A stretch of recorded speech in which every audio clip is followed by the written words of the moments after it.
Hi, thank you all for joining me for our informed consent and decision making mini class.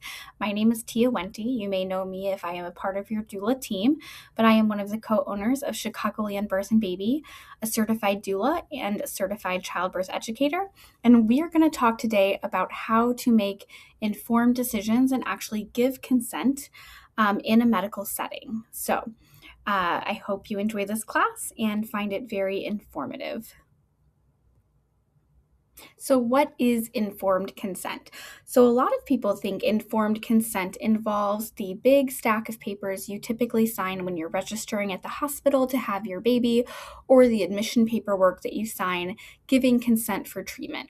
And while that is a form of consent and that does allow you to be treated in a medical setting, it's not really informed consent. So, informed consent is not a form or a signature. It is a process between you and your care provider that helps you decide what will and will not be done to your body. In the case of maternity care or obstetrics, informed consent also gives you the authority to decide the care that affects your baby, as well as your partner can give consent for care that affects your baby.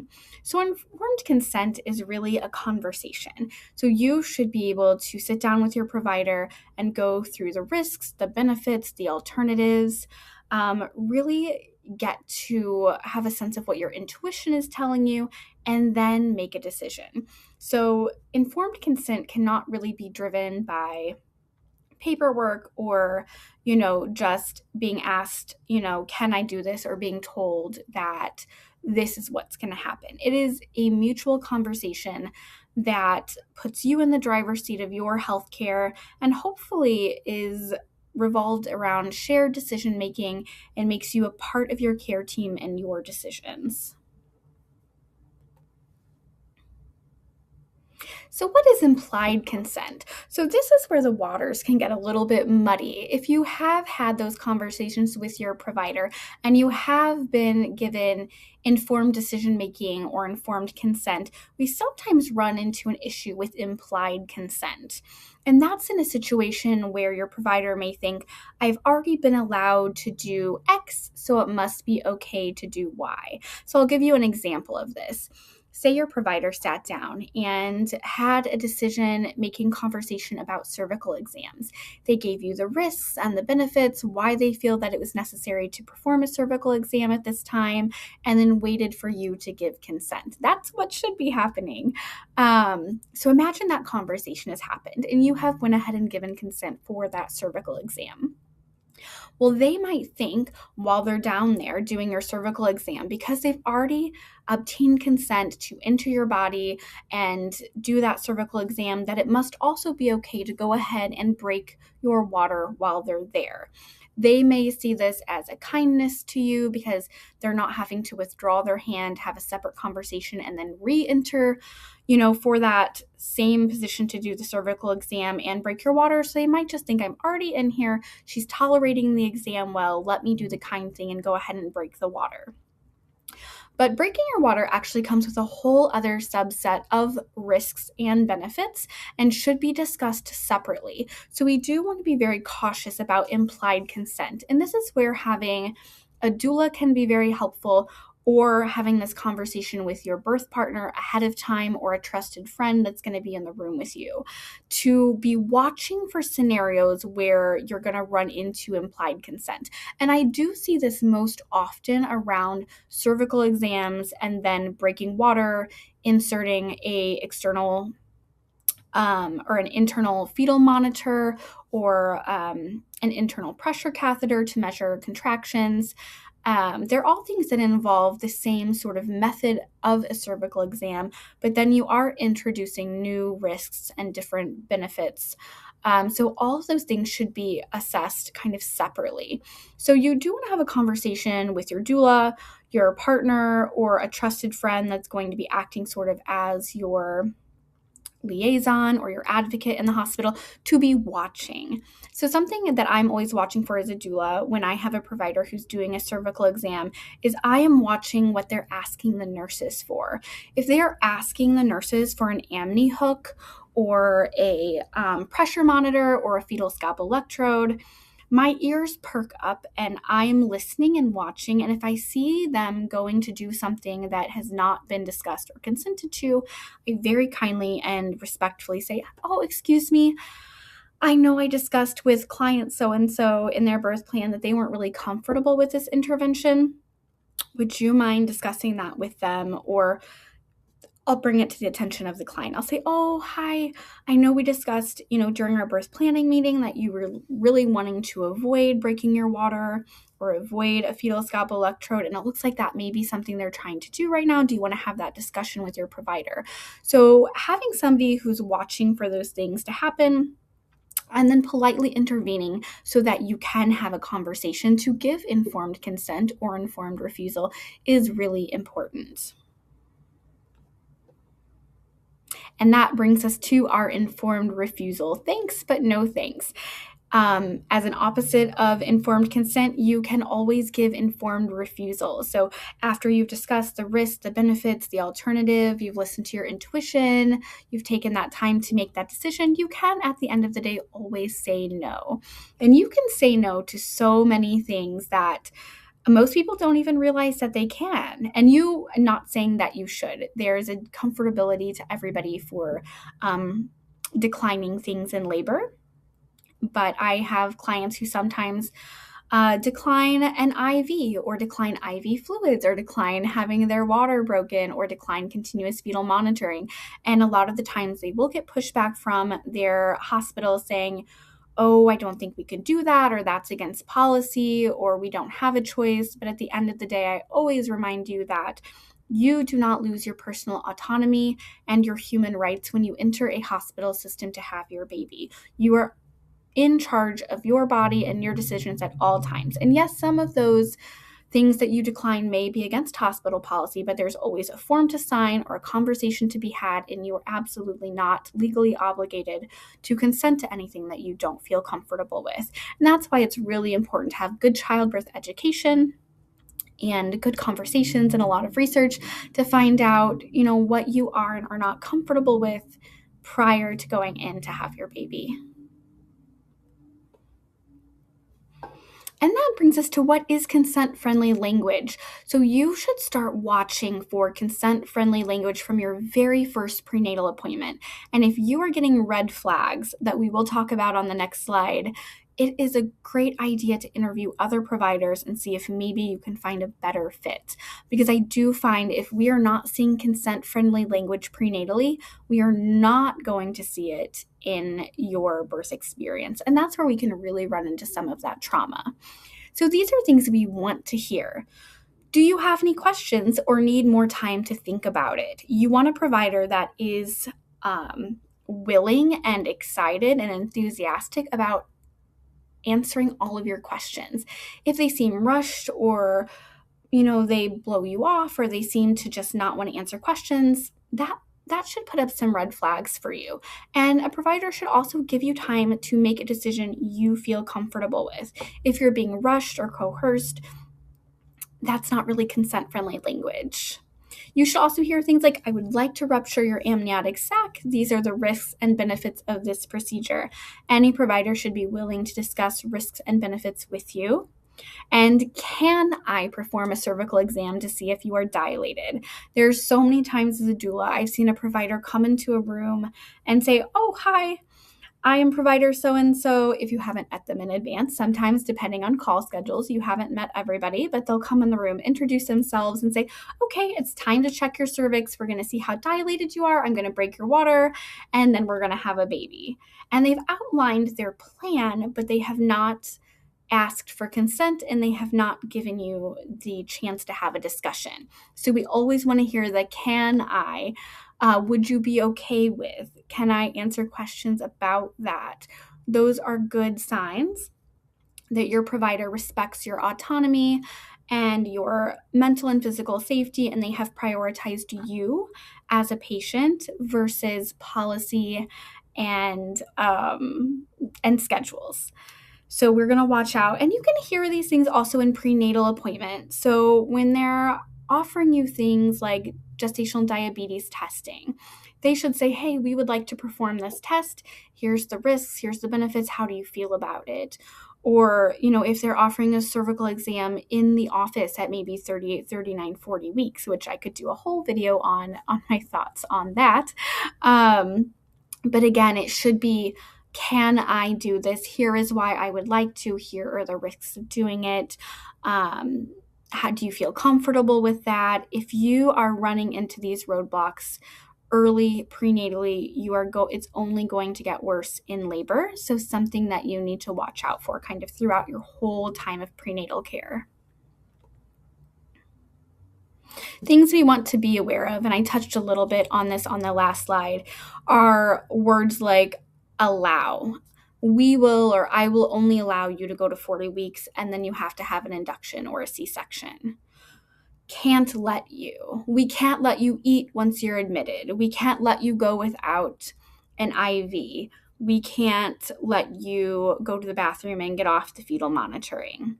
Or I am going to check your cervix now, or I am going to break your water. So those are phrases, and we can listen for these in our prenatal appointments also to give us a sense of how much you are going to be respected as a person in the birth space, and if you get to be a part of your decision making in your healthcare, which you should be. If you're seeing these, it may be time to evaluate if the provider that you're with has your best interest at heart, or maybe there's a better fit out there for you. And my favorite phrase is, you are not allowed to not allow me. And I did mention this earlier. You do not lose your autonomy and your human rights just because you are a patient in a hospital having a baby. They are legally not allowed to not allow you. Now, declining things may come with risks. Declining things may not always be a good idea. That's something for you to decide as an individual, where your comfort lies based on your own risk factors. That's why you should be with a provider that you feel comfortable having these decisions with, so you can feel good about the decisions that you are ultimately making.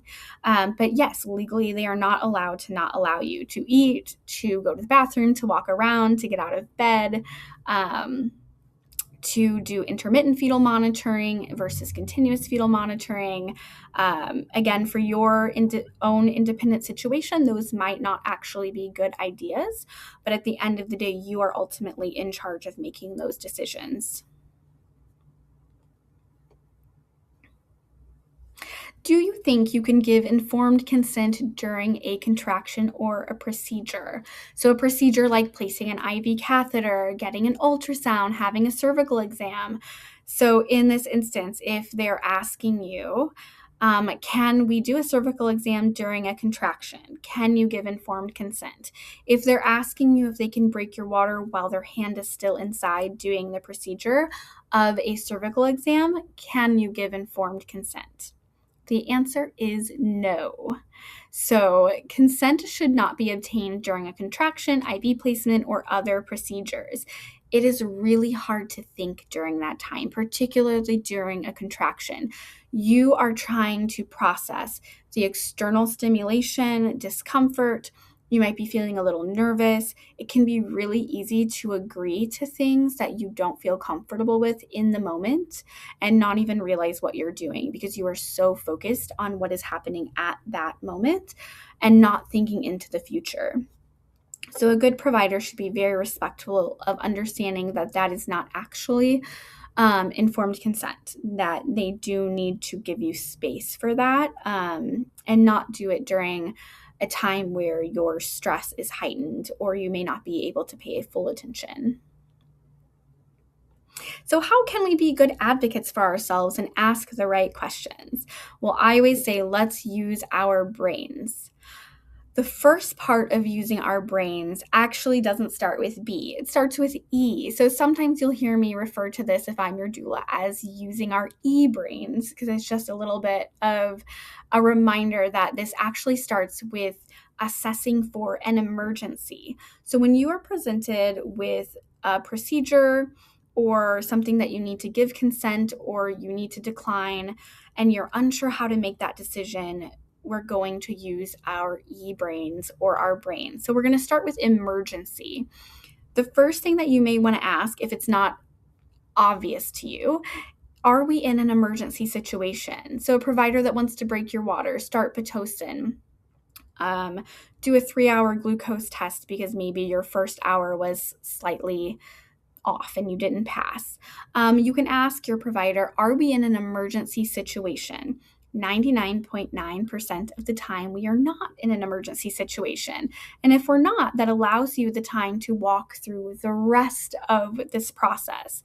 If your provider says yes, we are in labor, your baby's heart rate isn't looking well, we are in a bit of an emergency, and I think our best option right now is to go for an emergency C-section.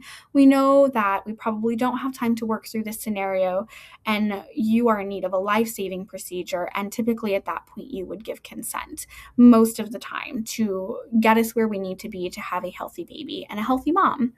But like I said, most of the time that's not the case.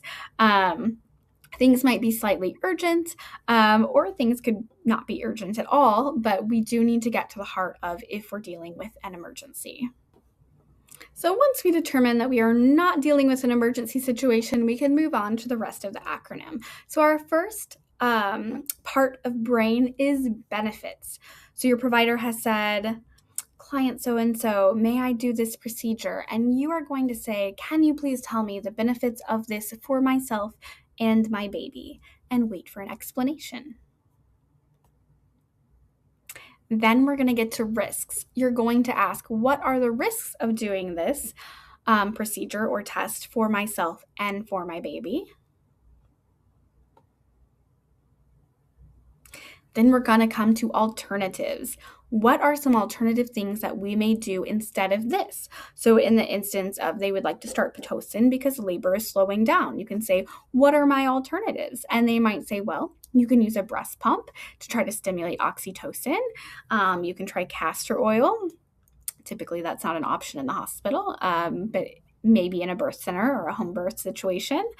But there may be alternatives, and then you want to ask, what are the risks and benefits of those alternatives? And then we come to I, our intuition. You really want to be able to take a moment and decide, what are your initial feelings on this proposed procedure, test, or intervention? Do you feel good about it? Or do you have concerns? And really giving yourself the space to evaluate that. And then we come to our in, which can mean nothing or need time. So you can choose at that moment to do nothing. And say, you know what, I hear you. I know that this is the direction we may be moving in, but for this moment, I would like to give myself another hour, and we're just going to do nothing at this time. And that may be, labor has slowed. They want to intervene with Pitocin or breaking your water to speed things up. And you may say, hey, I just don't feel comfortable with that yet. We're going to do nothing. We're going to go walk around the unit. We're going to sit on the toilet for a while. We're going to do some nipple stimulation to try other ways to encourage labor. Or it could alternatively mean need time. I hear all of the information you've given me. I really appreciate it. Can you please give me and my partner, or me, my partner, and my doula, or my friend, or my mom, a moment to discuss, and we'll call you back in when we've come to a decision. And they should always be fine kind of stepping out and giving you that space. And one of the best ways to advocate for yourself is to make your preferences known. So again, having these conversations with your provider early throughout prenatal care, listening for that consent-friendly language, reading through any consent forms that you're given in depth. You can cross things out and initial. You can have conversations. You do not blanketly have to agree with the whole consent form if you're uncomfortable with any parts in order to have your baby. Make a birth plan or a birth preference list at least, and show it to your provider and every provider in your practice, and gauge how comfortable they are with that. There's nothing worse than finding out in labor that you've had your heart set on pushing in hands and knees, And then you show your provider your birth plan when you get admitted, and they say, oh, we absolutely don't do that here. You've kind of locked yourself in to not have time to investigate other providers in your area or other hospitals that may be more friendly with that. So you do want to know in advance if your preferences are going to be something that your provider enthusiastically embraces or absolutely refuses to cooperate with. And then another great way is to hire a doula. We are literally here to help you formulate birth plans, help you walk through these difficult conversations with providers, help get you with a provider that more aligns with your preferences if your provider is not that person. And if all of that fails, you can request a patient advocate when you are at the hospital if you feel like you are not being treated fairly or given options or you're able to make good informed consent. And then I always want to point out a healthy mom and baby are bare minimum. That bar is so low. So when I'm having these discussions with doula clients, they are often inclined to tell me, I just want to be healthy and I want a healthy baby. And we all want that more than anything. We want you and your baby to be healthy and alive.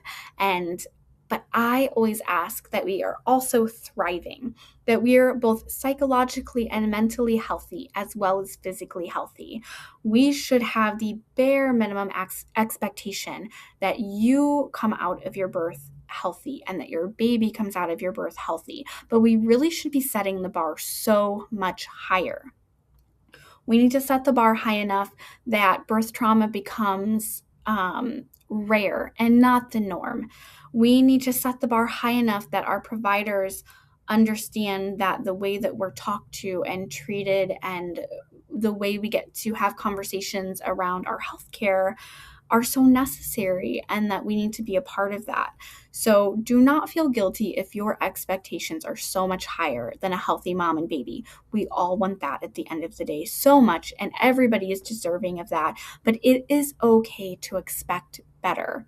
We do deserve more than that. And, doulas are really pushing for a change, and so are midwives, that our birth culture needs to embrace more than a healthy mom and a healthy baby. And we shouldn't shame or guilt moms into feeling like, because they have birth preferences or a birth plan, that they're prioritizing their comfort over the health of their baby. And I feel like that's some of the coercive language that we sometimes can hear in certain hospital settings, and that's not the case at all. Everybody knows that that is your main priority, but we are more deserving of an enjoyable birth experience, and that you absolutely have the right to that.